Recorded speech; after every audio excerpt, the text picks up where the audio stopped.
নমস্কার বন্ধুরা, ভোজন রসিকে তোমাদের সবাইকে স্বাগত। আশা করি তোমরা ভালো আছো, সুস্থ আছো। আমিও ভালো আছি। চলে এসেছি আবার একটা নতুন ভিডিও নিয়ে। আজকে আমার হাজবেন্ডকে নিয়ে বসেছি। আজকে হচ্ছে সরস্বতী পুজো। সবাইকে জানাই আমাদের পরিবারের তরফ থেকে সরস্বতী পুজোর প্রীতি শুভেচ্ছা। সবাই খুব ভালো করে কাটাও। আর তোমাদের বাড়িতে কি কি মেনু হচ্ছে অবশ্যই জানিও। স্বাভাবিকভাবেই সাধারণত খিচুড়ি হয়। তো আজকে আমাদের মেনুতে কি কি রয়েছে দেখিয়ে দিই। খিচুড়ি, বেগুন ভাজা, বাঁধাকপির তরকারি, কুলের টক, এটা তো করতেই হবে। আর এখানে রয়েছে পাঁপড় ভাজা। ব্যাস, এই হলো আজকের আমাদের মেনু। তো চলো খাওয়াটা স্টার্ট করে দিই। তার আগে বলে দিই, যদি ভিডিওটা ভালো লাগে তাহলে অবশ্যই একটা লাইক দিও, শেয়ার করো, কমেন্ট বক্সে লিখে জানিও কেমন লেগেছে আজকের ভিডিওটা। আর যারা নতুন দেখছো তারা অবশ্যই সাবস্ক্রাইব করে পাশে থেকো। তো চলো খাওয়াটা স্টার্ট করা যাক। হ্যাঁ, আমাদের বাড়িতেও পুজো হয়েছে, আমার ছেলে করেছে। আমার শরীরটা একটু খারাপ বলে ও আর ছেলের শরীরটা একটু খারাপ আছে। হ্যাঁ, ছেলে আর ছেলের বাবা মিলে ও হেল্প করেছে কিছু কিছু জায়গায়।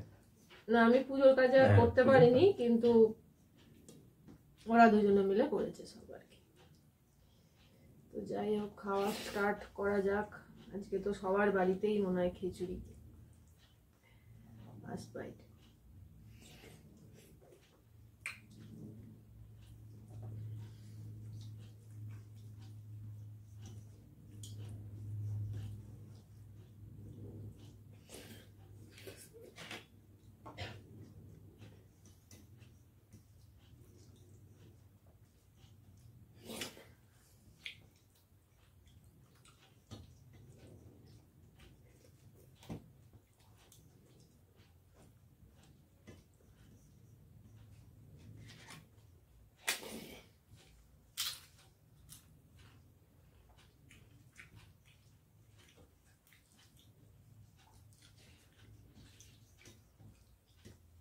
বেশ ভালো হয়েছে খিচুড়িটা।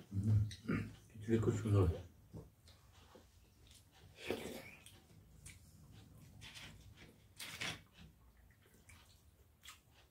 রাস্তায় প্রচুর ভিড়। ছেলে গিয়েছিল, বললো মা রাস্তায় খুব ভিড়। ভিড় নেই, স্ট্যান্ডের দিকে ভিড় আছে। ওই যে সরস্বতী পুজো আর ভ্যালেন্টাইন্স ডে একই দিনে, তো ভিড় তো হওয়া স্বাভাবিক। ভালো দিনেই পড়েছে বাঙালির ভ্যালেন্টাইন্স ডে তো সরস্বতী পুজো।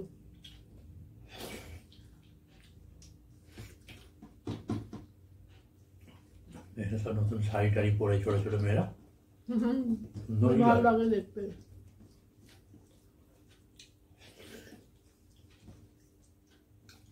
বিয়ের আগে পড়তে তো সরস্বতী পুজোর সময় শাড়ি টাড়ি, ঠাকুর দেখতে যেতাম সবাই বন্ধুরা মিলে। একটা দিন ছিল। ছেলেরাও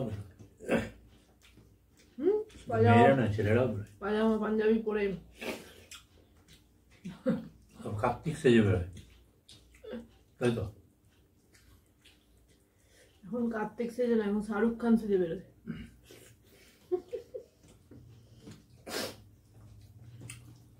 এক সময় এখন অন্যরকম ছিল, এখন তারপর আবার স্কুলে সব পুজো হয়, স্কুলে গিয়ে একটা মজা থাকে।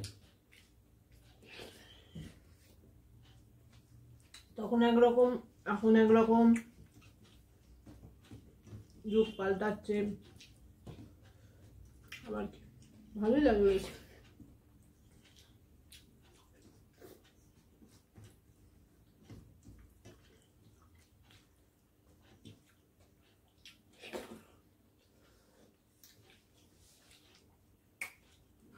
তোমরা আগে পাড়ায় পুজো করতে? হ্যাঁ, অনেক গল্প আছে, বাপ রে বাপ। আমরা যখন পাড়ায় পুজো করতাম না, আর সরস্বতী পুজোয় এরকম মেঘলা মেঘলা ওয়েদার, ঝড় বৃষ্টি প্রায়শই হয়। প্রত্যেক বছর হয় না, মাঝে মাঝে হয়। এখন তো আশেপাশে জমিতে সব কিছু পাওয়া যায় না, সব অনেক বাড়ি ঘর দূর হয়ে গেছে। তো আগে সব জমিতে সব ফুলকপি হতো, বাঁধাকপি হতো, তারপর টমেটো। সেই সন্ধ্যেবেলা গিয়ে সব বাগানে গিয়ে টমেটো নিয়ে আসতাম, কপি নিয়ে আসতাম। খিচুড়ি হবে একদম হবে না। ব্যান্ডেল করতে যায় এরা নিজে হাতে প্যান্ডেল করতো সব। আমরা সব বছর বছর এক এক রকম করতাম। বন্ধুরা মিলে। এক বছর ধানের ঠাকুর করেছিলাম, তাই না? ধানের সরস্বতী ঠাকুর। তারপর এক বছর হলো প্যাকাঠির ঠাকুর। নিজেরাই বলছি এইসব নানা রকম সব বন্ধুরা মিলে হতো।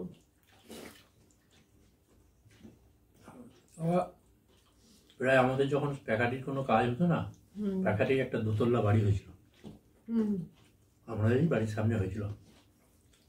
এই বছর জল বলে দেখে যা, তো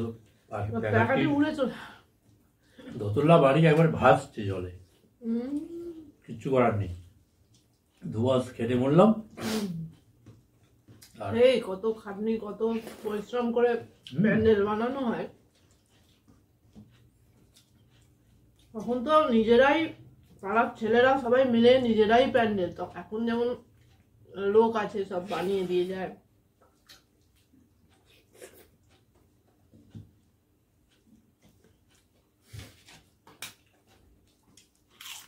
আমাদের একবার চুমকি ঠাকুর হয়েছিল,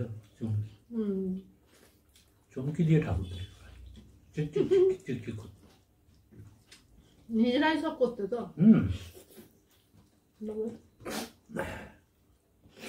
ওদের একটা মজা আছে বলো।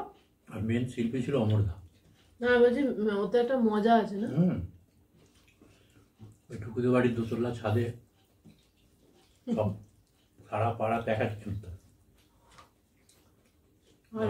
রাত্রিবেলা আলুর দম।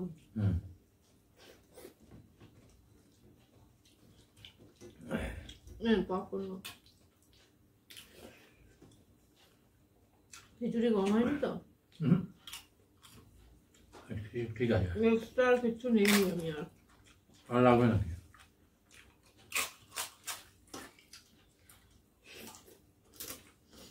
এতটাই শরীরটা খারাপ ছিল, ভাবছিলাম আজকে কিছু করতে পারবো না রান্না বান্না, কিন্তু কোথা থেকে কিভাবে হয়ে গেল, গুছিয়ে গাছিয়ে সব করেও ফেললাম। সবই ঠাকুরের ইচ্ছা।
টক হয়ে যাও না, খাবো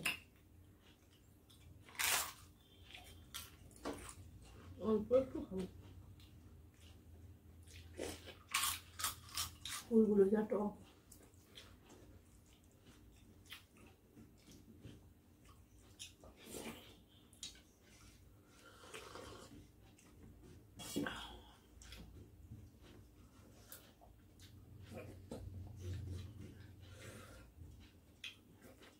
বেশ ভালো হয়েছে খিচুড়িটা। হেভি খেলাম। ফুলগুলো খাওয়া যাচ্ছে না, প্রচন্ড টক লাগছে আমার। ওই একটুখানি চুষে ফেলে দে আর কি, বাবা ভেতরে টক আছে।